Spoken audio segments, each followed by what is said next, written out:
Hi, it's me again. I'm back with another quick video review. It's for the movie that I showed you last time. It is called Penance. Trying to let you get a good view of the cover of the movie. It was one I had not heard all that much about, and I'm sorry my hat's getting in the way. I'm about to go out and it's very, very cold, and this keeps the heat in.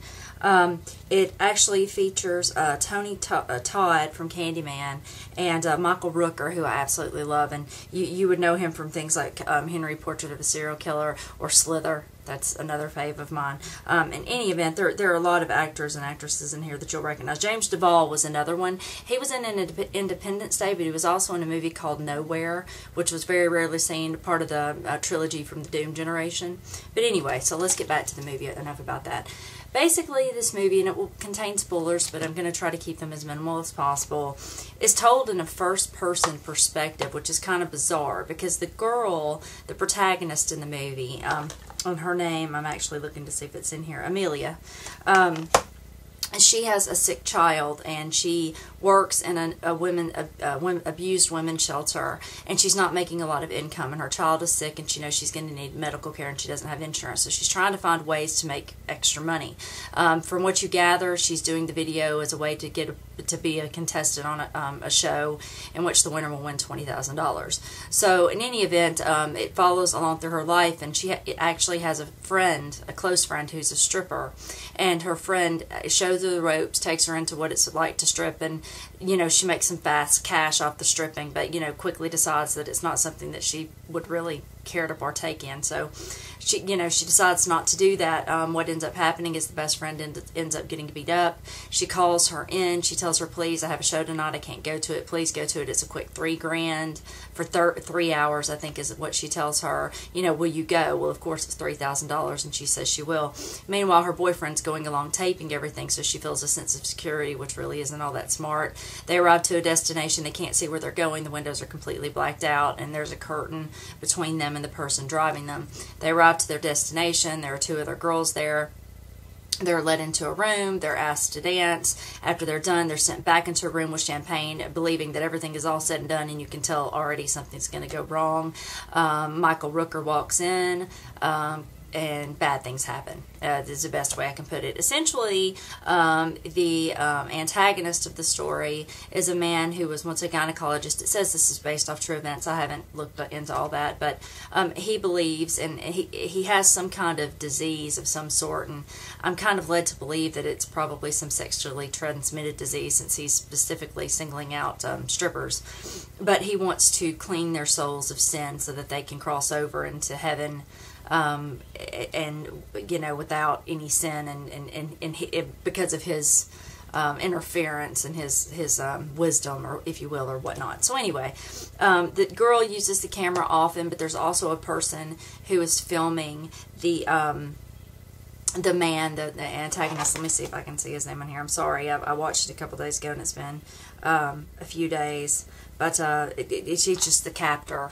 Essentially, you know, he tries to do everything that he can, and it's recorded by a camera person, to absolve them of their sins, including beating them, mutilating their genitalia, and things of this sort. So, in any event, I can't really give away too much more than that because it would ruin the movie, but just imagine, if you will, a girl trapped with other strippers in this building that no one knows about. It's a abandoned insane asylum, and there's no way out. They're all trapped, and she is determined she's going to get back to her daughter no matter what it takes. I have to say I enjoyed it just because it was a different take on horror movies. I mean, it's not your average horror film. In fact, some people might not like it at all because they may find it boring, especially the beginning when it, you know, it's kind of slow paced, showing camera shots of her and her daughter and while she's doing what she's doing. But I like that. I thought that it added depth to her character and to the situation she was faced with. So anyway, I'm going to go into my ratings now. I'm going to say first, sexuality. And I'm actually trying to remember how much of it showed. Obviously, they're strippers. I'm going to give it a 4 out of 5 because it doesn't show all that much, but it does show women. You know, you get some nice booby shots, is a nice way of putting it. Gore. The gore is difficult. I'm going to I'm going to say a 2, simply because yes, you see blood and yes, you see wounds and things like that, but there's nothing all that graphic. As a matter of fact, there's one scene with the self-mutilation. You can't see anything aside from her screaming and yelling, and the guy taking what could be anything and dropping it into a sterile container. So to me, 2 out of 5 for the gore. Overall enjoyment of it, and once again, I feel like I'm forgetting something. Sexuality, gore, violence. There we go. I knew I was forgetting something.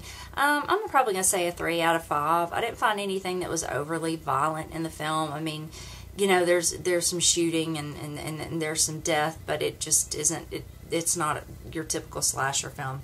So overall enjoyment of the movie. I'm going to say, and unfortunately my little ratings, I can't do halves, but I'm going to say a 3.5. I did enjoy the movie. I thought that it was something different and something unique. Would I recommend it to other people? Well, it really depends. I don't know what your tastes are.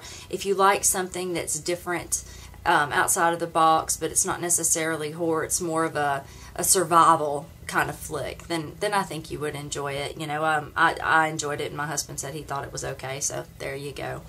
So the movie, once again, is called Penance. If you're interested in getting it, I ordered it from Amazon.com, and I'm glad to have it as part of my collection. I thought it was well done. The acting is good, and the story is good as well. Although you don't get enough of what is going on with the antagonist, you know, there's enough for you to keep your interest and make sure that you go from start to finish. I have the other movies coming in. I actually had the list, and I'm looking really quickly to see if I can pull it up so that you're aware of what I'm going to be getting. I ordered Irreversible, which I heard really, really good things about. I ordered Family Portraits, a trilogy, Philosophy of a Knife, Martyrs edition, Collector's Edition, which is a Japanese flick I've heard good things about. And I ordered Necromentia, which is a movie that I had problems with at the video store, couldn't get it to play, and I was enthralled enough with it to want to finish it, so I ordered that. And then I also have a movie called Frozen that's coming in, which is supposed to be a survival horror kind of thing. So I'll have some new movies coming in soon. Hope you all are doing well. I hope you enjoyed the review. I have more to come. This movie wasn't what I thought it would be. I thought it would be more of a horror-esque kind of film, and it wasn't, but it was still, you know, suspenseful. Kept you waiting on the edge of your seat to see what would happen next. So if you like those kinds of flicks, definitely check it out. Alright, until next time, have a great weekend. I'm about to get ready, as you can see. Got my hat on, my coat on. It is time to hit up the Death Star, aka Walmart, which is always a blast on a Friday night. Okay, I'll talk to you all later. Bye.